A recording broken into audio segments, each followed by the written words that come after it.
Mengungkap sebuah sejarah yang mempunyai bermacam-macam kontroversi tentunya membuat rasa penasaran itu semakin menjadi-jadi. Di antara cerita yang memiliki beragam pendapat, bisa saja salah satunya memiliki jawaban yang sebenarnya. Hanya saja kita tidak bisa menilai mana yang benar dan mana yang salah. Penelusuran dalam alur sebuah cerita tidak akan pernah sampai pada suatu tujuan yang sebenarnya. Sumber cerita dari beberapa media tidak semuanya bisa kita jadikan patokan dan dasar pembenaran dalam sebuah sejarah. Pengalaman itu tentu saja sering terjadi kepada kami saat mempelajari beberapa catatan sejarah yang tentunya membuat kami sulit untuk mengungkap dan memvisualisasikan kebenaran ke dalam sebuah fakta sejarah yang ada. Hal tersebut tentu saja membuat jadwal penayangan kami semakin terhambat karena kami harus benar-benar mempelajari fakta sejarah yang ada supaya kami bisa memberikan catatan sejarah yang semestinya.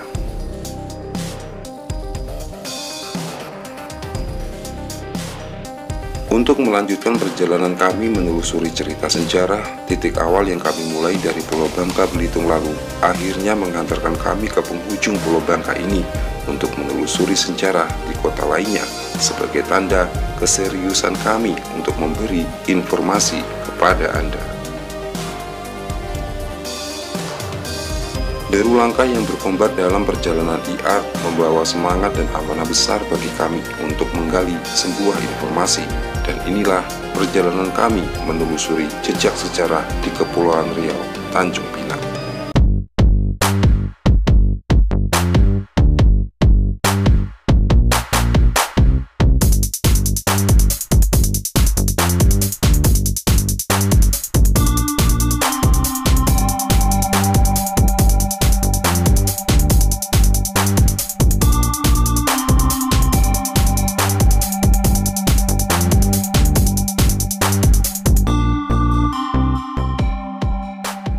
Tanjung Pinang adalah ibu kota dari Provinsi Kepulauan Riau yang memiliki luas wilayah kurang lebih 239,5 km persegi. Kota ini terletak di bagian Pulau Bintan dan beberapa pulau kecil seperti Pulau Dompak dan Pulau Penyengat. Berdasarkan Salalatus Salatin, Tanjung Pinang dulunya merupakan bagian dari Kerajaan Malaka. Setelah jatuhnya Malaka ke tangan Portugal, Sultan Mahmud Syah menjadikan kawasan ini sebagai pusat pemerintahan Kesultanan Malaka, yang kemudian menjadi pusat pemerintahan Kesultanan Johor yang sebelumnya diambil alih oleh Belanda setelah mereka menundukkan perlawanan Raja Haji Fisabilillah pada tahun 1784 Masehi di Pulau Penyengat. Mendengar dari pernyataan cerita singkat tentang sejarah tersebut, kami pun semakin penasaran dengan cerita sejarahnya. Dan sejarah apa sebenarnya yang ingin kami ungkap? Mari kita telusuri bersama IR.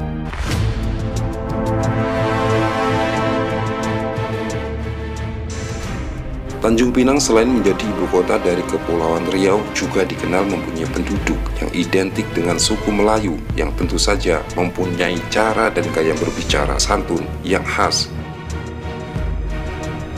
Berbicara tentang suku Melayu, dalam hati kami pun bertanya-tanya, adakah sosok dari suku Melayu di kota ini yang pernah membawa peran penting dalam sejarah Tanjung Pinang? Lantas, siapa dan di manakah jejak cerita ini bisa kami temukan? Mari kita telusuri lebih dalam bersama IR. Untuk mengawali cerita dari catatan sejarah, kali ini kami menuju ke sebuah makam yang menggambarkan sosok peran penting sepanjang cerita sejarah Tanjung Pinang. Ya, makam Daeng Marewah.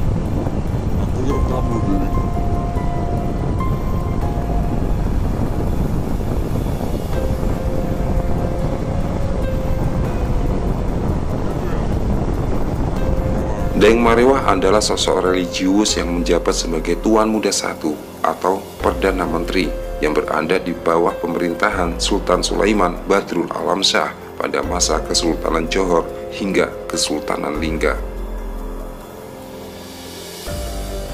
Jabatan Tuan Muda yang diberikan oleh Sultan Sulaiman Badrul Alam Shah kepada Daeng Marewah karena beliau memiliki jasa besar dalam masa perebutan tahta Kesultanan Johor pada tahun 1719 Masehi melawan saudaranya sendiri Sultan Abdul Jalil Rahmat Shah, keturunan dari Sultan Mahmud Shah yang saat itu menjabat sebagai raja kecil yang juga mendirikan Kesultanan Siak Sri Indrapura pada tahun 1723 Masehi.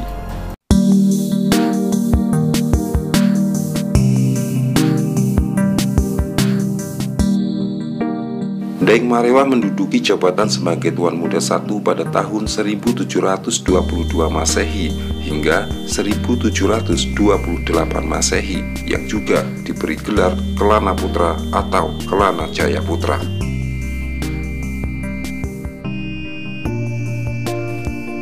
Daeng Marewah merupakan keturunan dari pasangan Opu Daeng Rileke yang bersuamikan Opu Daeng Kamboja. Selain daripada itu, Daeng Marewah juga mempunyai 4 saudara lainnya, diantaranya Opu Daeng Manambung, Opu Daeng Celak, Opu Daeng Parani, dan Opu Daeng Kamase. Sebagaimana yang dituliskan di dalam kitab Tuhfatun Nafis yang ditulis oleh Raja Ali Haji, diriwayatkan bahwa bangsawan kerajaan Luwu yang bernama Opu Daeng Rileke dan Opu Daeng Kamboja berangkat bersama kelima putranya dari tanah Bugis Sulawesi Selatan menuju ke tanah asing yakni Pulau Siantan, Riau. Kedatangan mereka disambut oleh pelaut Bugis terkemuka di wilayah Pulau Siantan yang terkenal dengan sebutan Mahkoda Alang yang mempunyai nama lengkap Kiai Abdul Malik. Mereka pun akhirnya menetap di pulau ini hingga beberapa waktu yang cukup lama.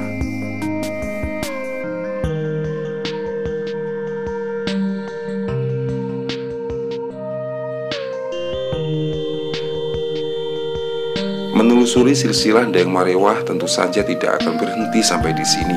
Perjuangan Daeng Marewah yang masih menyimpan sejuta sejarah tentu saja menyisakan pertanyaan bagi sebagian kalangan masyarakat.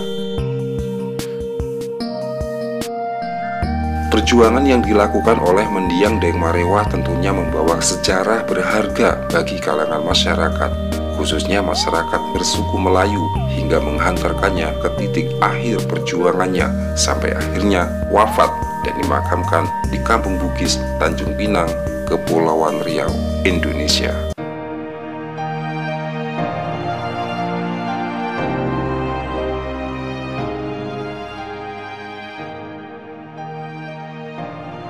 Kami sebagai pendatang yang sebenarnya bukan berasal dari suku Melayu sangat tertarik untuk lebih dalam lagi mengangkat sejarah dan silsilah beliau.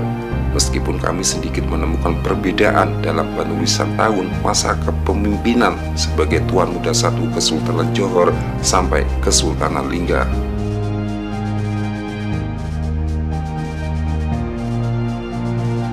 Perbedaan dalam penulisan tahun masa jabatan Daeng Marewah ini kami temukan di beberapa sumber media. Apakah dari sisi kekurangpahaman kami dalam mengupas sejarahnya, atau memang ada sedikit pembaharuan informasi sehingga kami sedikit sulit untuk mengungkap sejarahnya? Bagaimana menurut pendapat kalian? Silakan tulis di kolom komentar.